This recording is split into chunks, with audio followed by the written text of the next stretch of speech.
Hey guys, welcome back to TechMan. Today, let me show you how to fix file stream access denied in ChatGPT.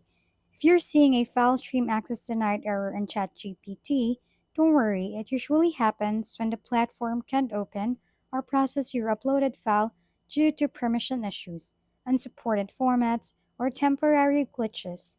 First, check that your file is in a supported format and within size limits. If it's too large, try splitting it or reducing its size.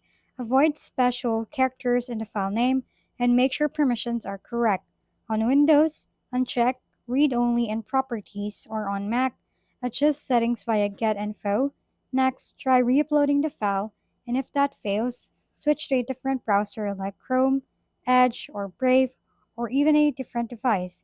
You can also convert uncommon file types to standard formats such as PDF, JPEG, or docs. For downloads, ensure your system has right permissions for the folder, or change your browser's download location. Finally, if the issue persists, it could be a temporary ChatGPT glitch, so try regenerating the file using the same prompts. If we've been helpful, kindly give us a thumbs up, and don't forget to hit the subscribe and bell button for more contents. For any questions and suggestions, comment down below.